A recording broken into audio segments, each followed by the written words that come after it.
Hey, this is Coach Brian Wright. This is Coach's Corner. It is Wednesday, June 24th, 2026, and it looks like Dustin Poirier's got himself in some hot water. There are a lot of people posting about this, talking about this, all this going on. Everybody's trying to cash in on Dustin's name to get clicks. I guess I'm one of them. But I'm using this as an opportunity to hop on and talk about my experience in the fight game and see some of the pitfall guys have fallen into, hopefully just bring a little bit of a sober voice to a horrible situation. So Dustin Poirier's recently retired. He's now having to deal with life outside the octagon. He's fortunate enough to have a desk job with the UFC. He's got the podcast with Weidman and Masvidal. He's got a lot of stuff going on. He still has sponsors. He has a lot of opportunities. There's a lot there.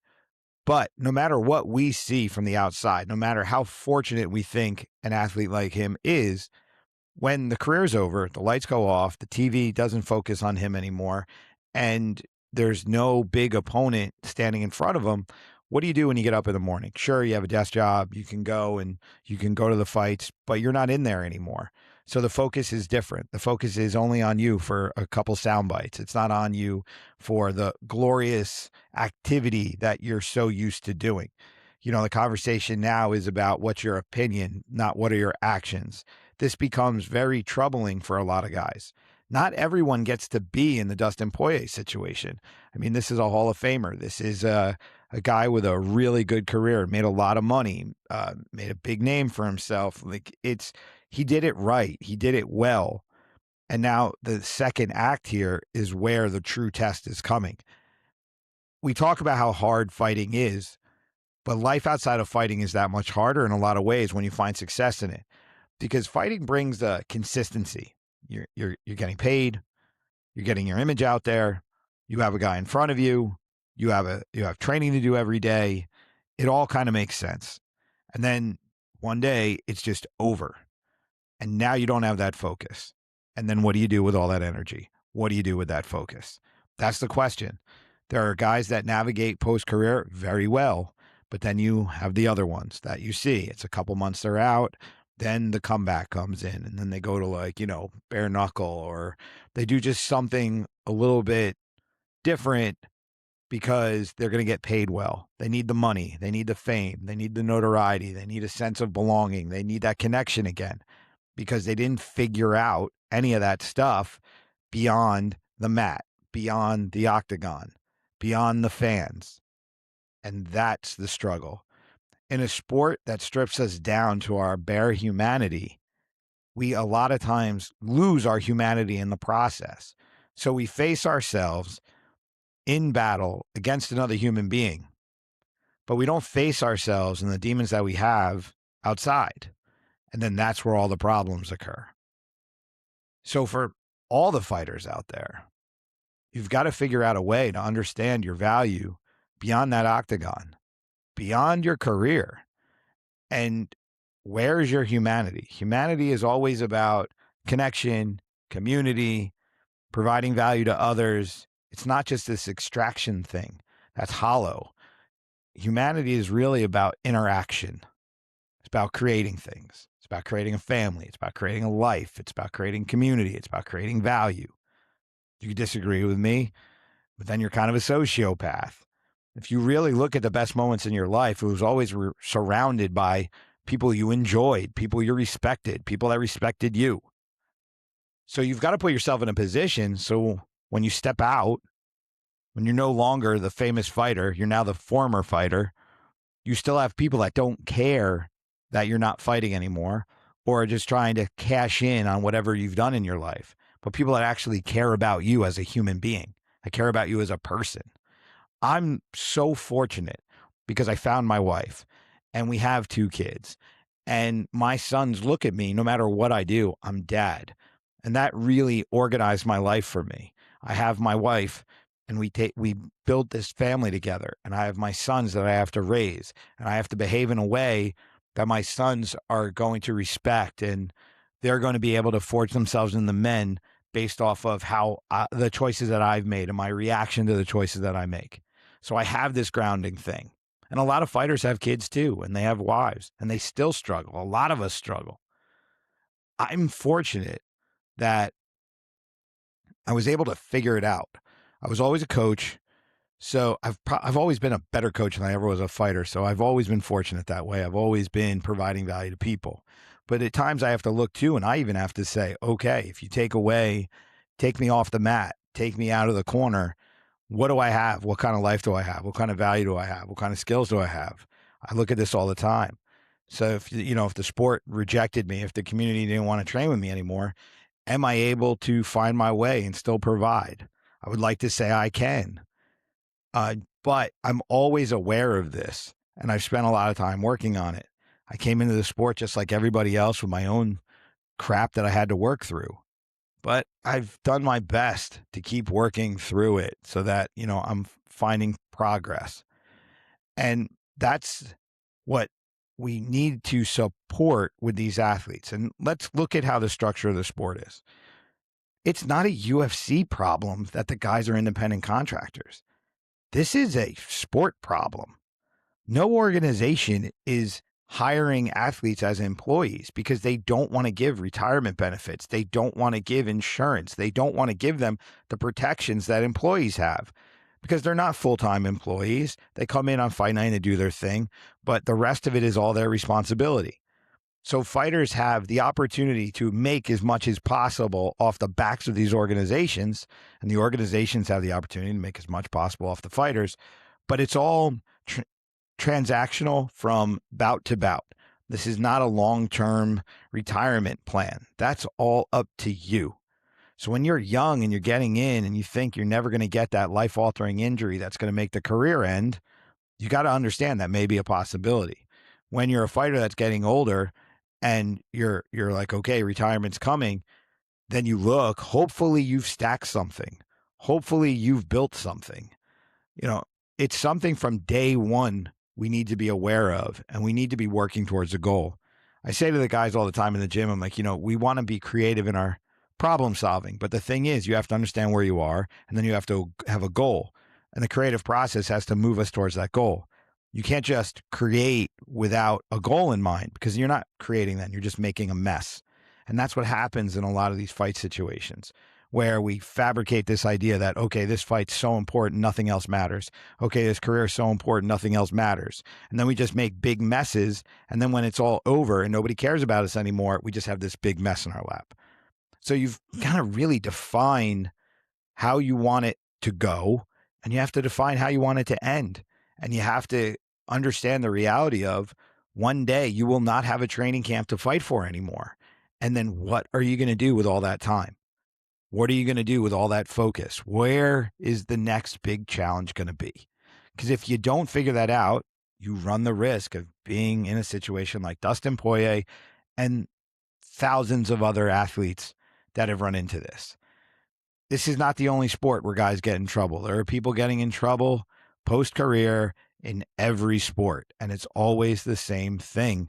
It's always they don't know where the money's going to come from, or they have a ton of money and too much time. They have real fame or they have fake fame. And when I say fake fame, MMA is something that's notorious for this. MMA is a sport that gets covered heavily and you get a tremendous amount of attention, but you don't get paid at the same level of the attention. So when you're a mid-level roster guy and you get a big knockout, you might be getting paid $20,000, $30,000 for that fight, but you're on ESPN and the whole world woke up to who you are.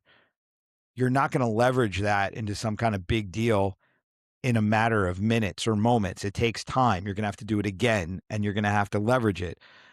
But in the meantime, you're going to feel really famous. Now, do you go and buy a new car that you can't afford and a watch and a pair of sneakers and get a new apartment? No, you don't go and do that, but some do. You've got to understand where you're at all times, and you got to have those goals. And you've really got to have people around you that actually care about you, that don't want to just extract from you. And that's the hard part. So I really feel for Dustin, and I really feel for a lot of fighters that have predatory people around them that are not helping them prepare for the future. And there's also a lot of fighters that don't really care about the future because they're just trying to live in the moment, and they've convinced themselves that that's what's necessary to be successful. And that's just garbage.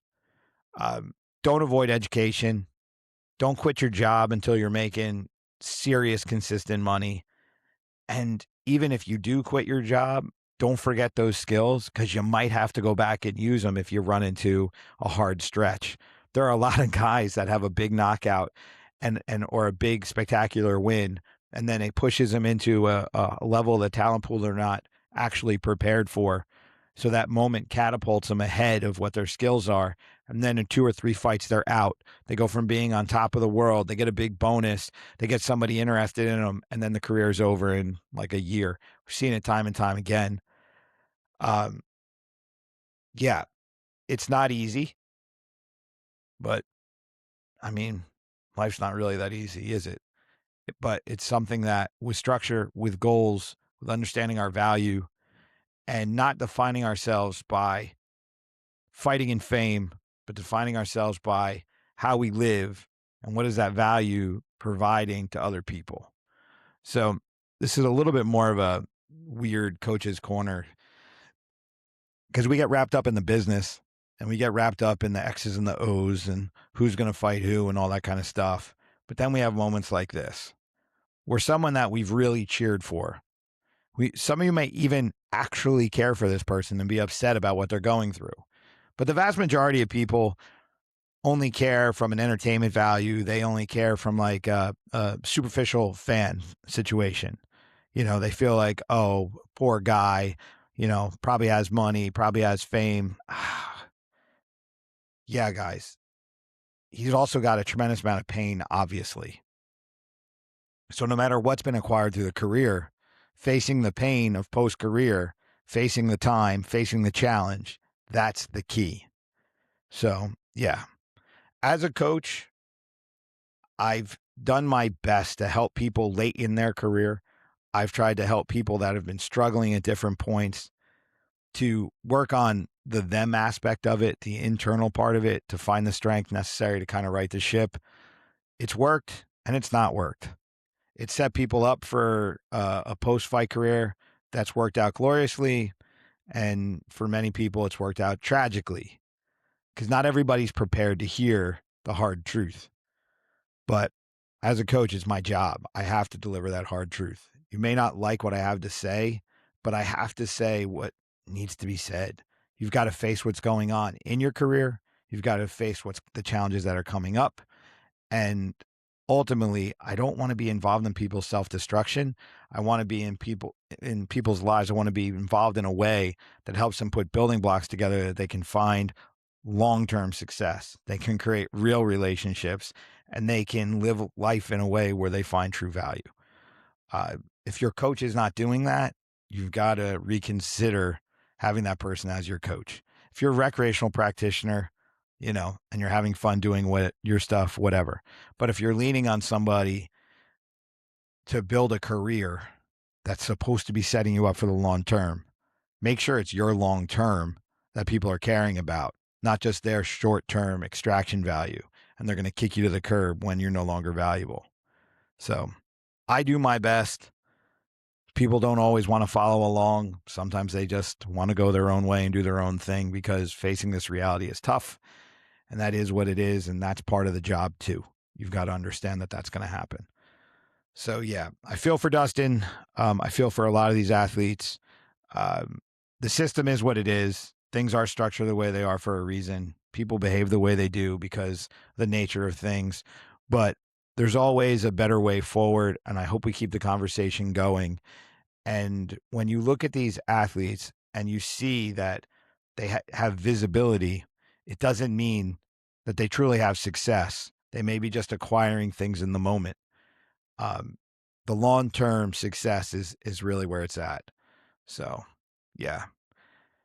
Don't quit your day job unless you can afford to. And don't drop out of school and think your education is not necessary, because, again, the career will end one day, and all you're going to have is what you built before it and during it. So have good relationships, build a family if you have the opportunity, get your education so you can do something with it if the fight career doesn't go as far as you need it to, and just keep your eyes open for opportunity, not just extraction of little nuggets here and there, hoping that you can vault them up and have enough left forever. because your best career is like 10 years. Think about that. You come into the sport at 20 years old, you're probably going to be out in your early 30s. If you come in your mid 30s, in your mid 20s, you're going to be out in your mid 30s. You know, heavyweights are the only ones that really last long. So, yeah, you've got this one window of time to extract as much as you can from the sport, build a foundation for the rest of your life. You know, you're going to have a very long time post career to survive. So don't go through your career in a way that destroys your ability to have a future. All right, this is Brian Wright. I'm the coach. Peace.